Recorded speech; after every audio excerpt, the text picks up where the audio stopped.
Hello दोस्तों, आज हम बात करने वाले हैं एक ऐसे ऐतिहासिक दौर की जिसने पूरे दक्षिण एशिया का नक्शा बदल कर रख दिया था। इस वीडियो में आप देखेंगे दो स्टूडेंट्स, आर्यन और नेहा, जो आपस में बातचीत के जरिए इस पूरी कहानी को आसान और इंटरेस्टिंग तरीके से समझने की कोशिश करेंगे। क्या आप जानते हैं कि एक समय ऐसा भी था जब एक ही देश दो हिस्सों में बटा हुआ था और फिर हालात ऐसे बने कि एक बड़ा संघर्ष हुआ जिसने इतिहास की दिशा ही बदल दी। आर्यन अपने सवालों के जरिए हर उस पहलू को सामने लाएगा जो आपके मन में भी हो सकता है, और नेहा अपने जवाबों से आपको इस पूरे इतिहास को गहराई से समझाएगी।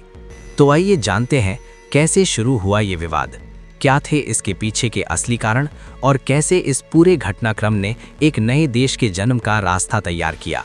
वीडियो को अंत तक जरूर देखें, क्योंकि इस कहानी में आपको इतिहास का वो सच जानने को मिलेगा जो शायद आपने पहले कभी इस तरह से नहीं सुना होगा। तो चलिए वीडियो को शुरू करते हैं।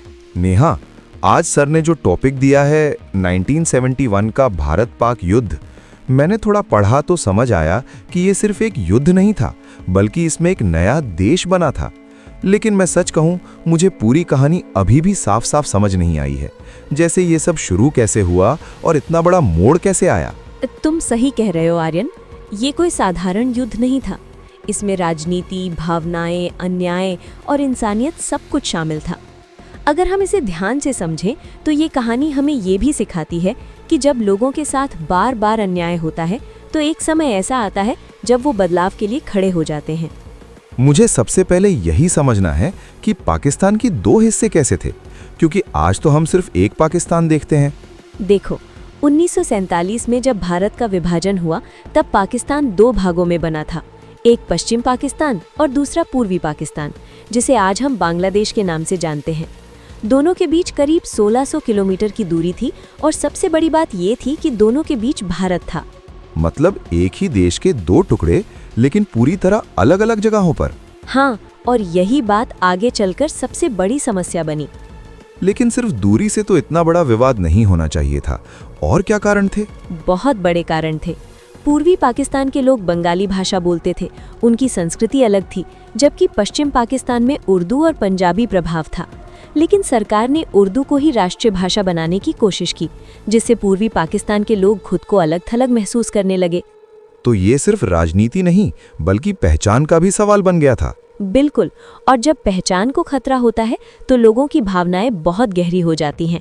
क्या सिर्फ भाषा का मुद्दा था या और भी समस्याएं थीं? सबसे बड़ी समस्या आर्थिक भेदभाव थी।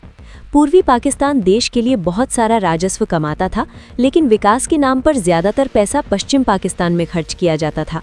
इससे लोगों को लगने लगा कि उनके साथ अन्याय हो रहा है। मतलब मेहनत कोई करे और फायदा कोई और उठाए। हाँ, और यही गुस्सा धीरे धीरे आंदोलन में बदल गया। फिर 1970 में चुनाव हुए थे, उसमें क्या हुआ? 1970 के आम चुनाव में शेख मुजीबुर रहमान की पार्टी ने भारी जीत हासिल की। इसका मतलब था कि उन्हें देश का नेतृत्व मिलना चाहिए था। तो फिर समस्या खत्म हो जानी चाहिए थी, है ना? यही सबसे बड़ा मोड़ आया। उन्हें सत्ता नहीं दी गई।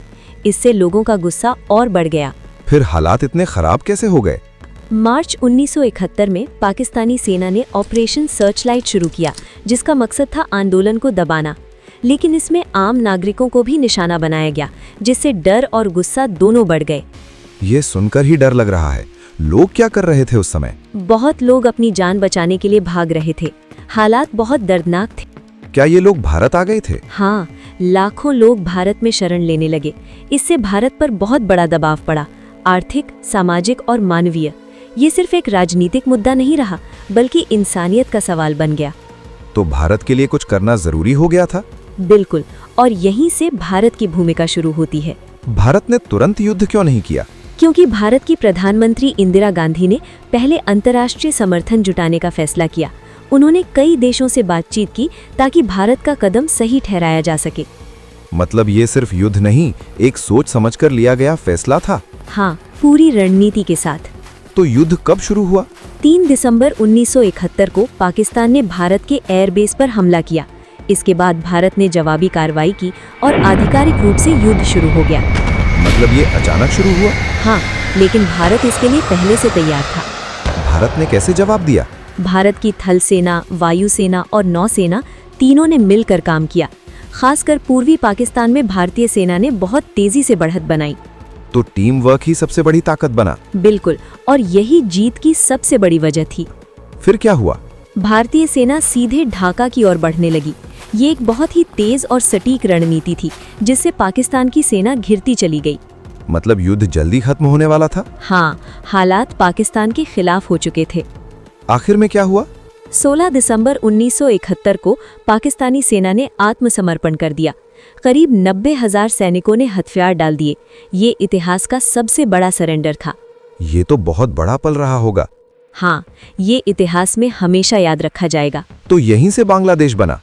हाँ, एक नए देश का जन्म हुआ, बांग्लादेश। वहाँ के लोगों को आखिरकार अपनी आज़ादी मिली। ये सुनकर अच्छा लगता है कि इतना संघर्ष आखिर रंग लाया। सच में ये जीत सिर्फ भारत की नहीं, इंसानियत की भी थी। भारत की जीत के पीछे सबसे बड़ा कारण क्या था? बेहतर रणनीति, मजबूत नेतृत्व और सेना का शानदार प्रदर्शन। साथ ही जनता का समर्थन भी बहुत जरूरी था। मतलब सब कुछ मिलकर काम कर रहा था। हाँ, यही असली ताकत होती है। तो हमें इस युद्ध से क्या सीख मिलती है? ये कि जब अन्याय हद से ज्यादा बढ़ जाता है तो बदलाव जरूर आता है, और अगर सही समय पर सही फैसला लिया जाए तो इतिहास बदला जा सकता है। सच में आज की चर्चा ने मेरी सोच ही बदल दी। अगर आपको भी ये कहानी पसंद आई हो तो इसे आगे जरूर शेयर करें, ताकि और लोग भी इतिहास को सही तरीके से समझ सके।